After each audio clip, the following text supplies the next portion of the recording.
ladies and gentlemen, Aaron John here for Forever Football DRFC, your Doncaster Rovers fan channel. It is a very, very, very late one. It is early mornings on Tuesday, so I do apologise for that.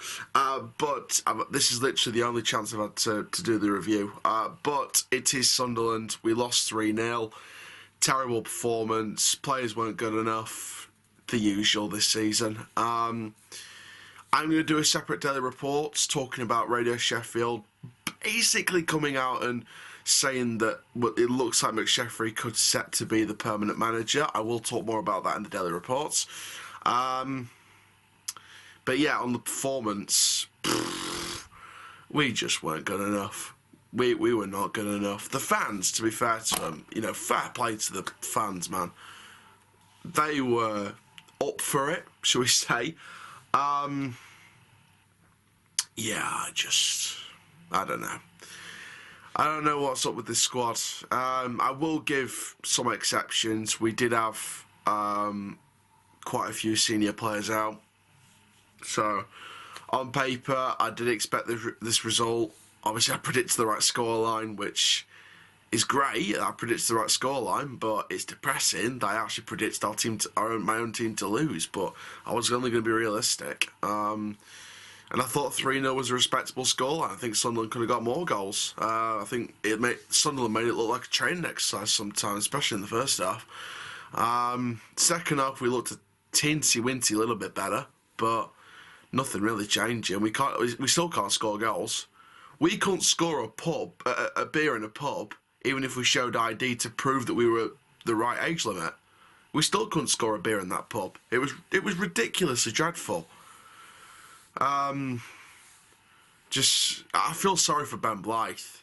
Involved in the first goal with the penalty, and the decision that led to it, and then the third goal, the own goal, very unlucky. It looked actually on the replay that it was trying to bottle it a bit and sort of dodge away from it, but he got that little deflection and went in. The first goal, on first look, I thought it really wasn't a penalty.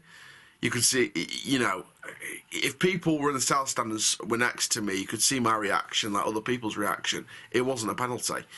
We look back on the replay afterwards, and it's definitely not a penalty. There's minimal to no contact, and the players absolutely made the most of that, in my opinion. So, one of those things. But overall, I'm not going to take away the excuse of that. The referee's performance was atrocious sometimes. The decisions were awful. But I'm not going to use that as an excuse. We were still pretty poor. And again, I'll link this back and I'll probably talk about this more in a separate video. Gary McSheffrey could be set to be the permanent manager of this football club. Now, this is nothing against Gary McSheffrey because he's a wonderful guy and he could be a great manager. But when you put on your criteria, you are looking for someone with experience and you go and sign someone permanently who's a caretaker manager with no experience whatsoever. Sorry to be brutally honest, but you have blatantly lied, unless you have a really good explanation, you have blatantly lied on your criteria. If you've got all these applicants with experience and you go and bring someone in with no experience, you are blatantly lying. And I will stand up and say that. You are blatantly lying.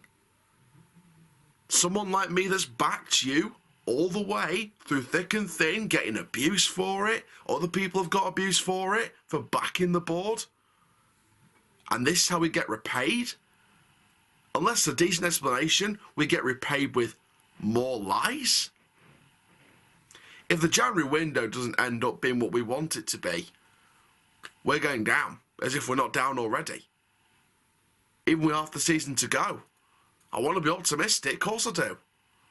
But there's no evidence to suggest we're going to stay up this season. And that kills me. I was speaking to Sunderland fans after the match and they were feeling so sorry for us. Now, obviously there was another very interesting thing that came out from the Sky Sports commentary. A couple of minutes into the match, they were saying about a rumoured takeover from Doncaster Rovers. I'm not going to believe anything until it's official. I'm not going to say anything more on that. I don't believe anything until it's official, or any official sources start saying it. But we'll see what happens with that. You know, there's been no mention. You know, unless they've kept it really, really secret and away from all the employees at the club, then, you know, fair enough. But from what we know, nothing seems to be happening at the moment. So, there we go. That's going to be it for this video, guys. Make sure you do like, comment, subscribe. Also, I'll bring out that daily reports as well today, when people start waking up, obviously. And yeah, we'll just see what happens. But today's an absolute write-off. We've got Morecambe and Fleetwood coming, 2 vital games. Away to Morecambe, then hosting Fleetwood on the 8th of January. If we're behind closed doors, I will be doing watch-alongs those matches. Fingers crossed. If we aren't behind closed doors, I'll try and make it to Morecambe. If not, I'll still watch it from home.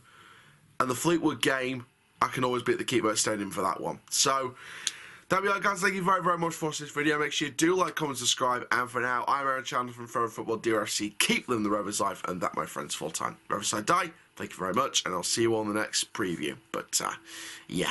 Sunderland, write-off. Poor performance. Rovers till I die!